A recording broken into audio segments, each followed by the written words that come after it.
Il y a 60 ans, jour pour jour, les sanctions américaines contre Cuba entraient en vigueur. Et cet embargo dure toujours. C'est le plus long régime de sanctions économiques au monde. Et c'est aussi celui dont les effets sont les plus controversés. Oui, car 60 ans après, le monde n'a plus grand-chose à voir avec le contexte de l'époque. Et pourtant, cet embargo perdure.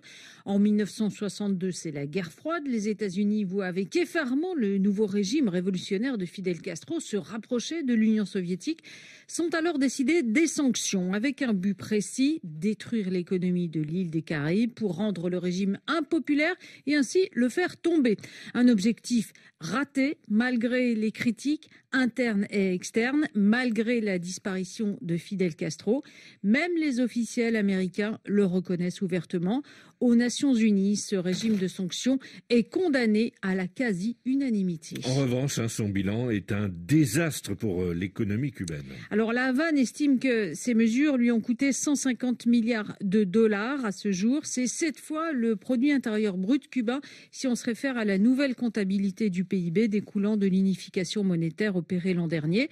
La facture s'est alourdie avec les lois Torricelli et surtout les lois Helms-Burton de 1996 qui transforment un régime bilatéral de sanctions en embargo international de facto, puisque n'importe quel investisseur risque des poursuites de la justice américaine s'il fait des affaires avec des sociétés américaine nationalisée par Fidel Castro. Cela a immédiatement refroidi les investisseurs internationaux, un mouvement de repli qui s'est amplifié avec le durcissement des sanctions engagées par Donald Trump. Dominique, est-ce que les sanctions américaines sont la cause principale des difficultés économiques cubaines? Alors, elles y ont contribué largement. À cause des sanctions, Cuba dépend beaucoup des pays amis, mais leurs propres difficultés internes les contraignent les uns après les autres à revoir leurs relations bilatérales.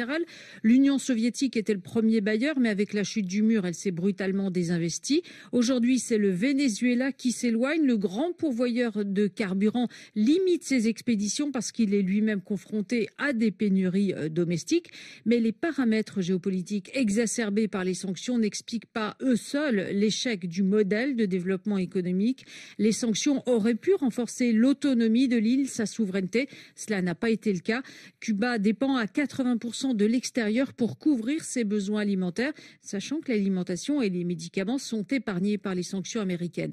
Les réformes monétaires récentes visent à rendre l'économie plus transparente et donc plus prévisible, mais pour le moment, elles ont surtout fait grimper les prix, renforcer les pénuries, faute de liquidité suffisante, rendant ainsi la vie quotidienne des Cubains encore plus compliquée. Par ailleurs, Cuba souffre aujourd'hui, comme le reste du monde, des conséquences du Covid.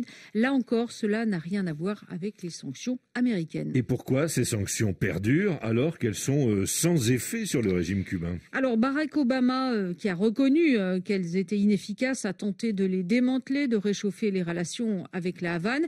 Et Joe Biden, aujourd'hui, n'a pas l'air pressé de reprendre cette voie ouverte par le précédent président démocrate.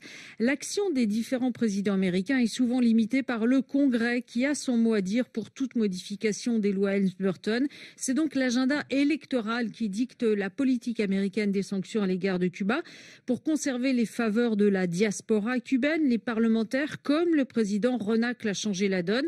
En Floride, le sénateur républicain Marco Rubio, lui-même descendant cubain, est un fervent partisan des sanctions. Sa rivale démocrate en piste pour tenter de lui ravir son siège en novembre prochain s'est dite favorable à leur maintien.